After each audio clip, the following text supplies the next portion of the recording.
To live from Tharaka Nithi County, and of course the president clearly stated that this morning his trip of the 4 days of his 5-day tour in the Mount Kenya region in Mbeere South, that is in Embu County, which is closer to some of the venues that he was being expected to tour, inspect and launch in Tharaka Nithi County. The president has just addressed the members of the residents of Tharaka Nithi County in Tharaka town itself, and of course flanked by Deputy President Professor Kithure Kindiki and a host of legislators from the Legion, of course led by the majority leader, that is Kimani Ichung'wah. And of course after that the president is expected any moment from now to arrive here at Chuka town, where he is expected to launch a market as well as an affordable housing project which the government is of course implementing under the bottom-up economic transformation agenda. The president for the better part of this morning has addressed members of Embu as well as Tharaka Nithi, of course congratulating the Deputy President, Professor Kithure Kindiki. You do know, Ben,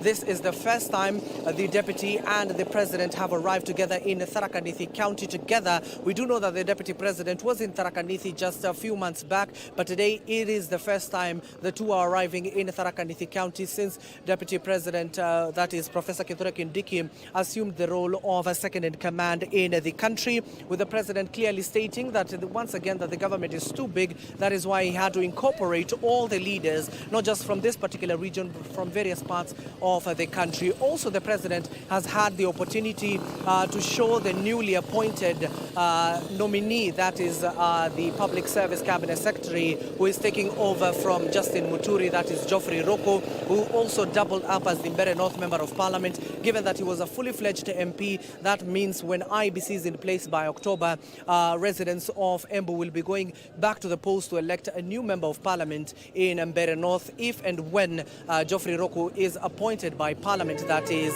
at the end of the day, to become the new CS for public service. You do know that the president was talking earlier on about Geoffrey Roko and why he appointed him to replace that is Justin Muturi, and Parliament has just recently announced that on the 14th of this month, that is when they will able to assess the suitability of Geoffrey Roko. Also, aside from that, the president has reiterated his message that he talked about in Murang'a County in terms of the issuance of bursaries. You do know that the governors have been, of course, at loggerheads with the control of budget. That is Dr. Margaret Nyakango, who directed the governors not to issue bursaries to the needy students in their various 47 devolved units. But aside from that, the president clearly stated yesterday that there are no children that belong to the national, the county government. They belong to the Kenyan government, all of them, with the president clearly stating that all students, no student that will be left behind during his tenure. Any moment from now, Ben Njue, the president, will be arriving here at Chuka. Once he's done with Chuka town, he'll be heading over to Runyenjes and then concluding his 4-day trip, 4-day of his 5-day tour in the Mount Kenya region at Embu town. As and when he arrives, we'll be coming to you live. So back to you, Troy. Thank you, Abdiaziz Hashim, live from Chuka in Tharaka Nithi County. And later on, the president will be touring Runyenjes. And earlier on, while in my home county of Embu, the president launched the construction of the intake water treatment plant and laying of 26 kilometers of pipes at Kamburu Dam water supply project in Embu County, as you can see on your screen. And later on, he also addressed the congregants. Let's listen in.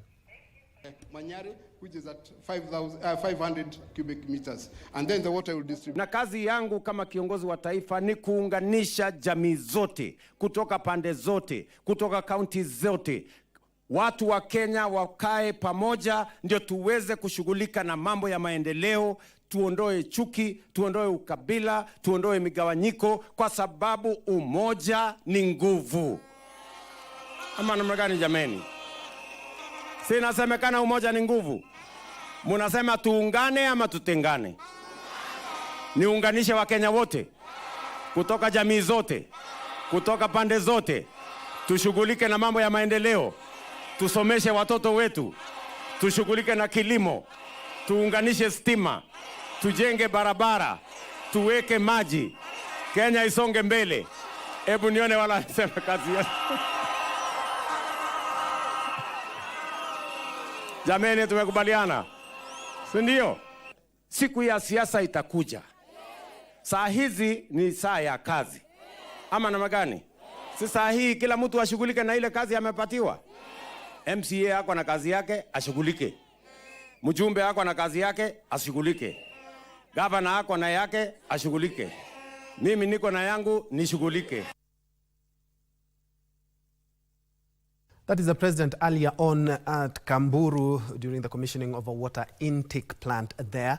And as Abdi has told us that we are expecting any moment now he'll be landing in Chuka. And as soon as he does that, of course, we'll be crossing over to Chuka in Tharaka Nithi County.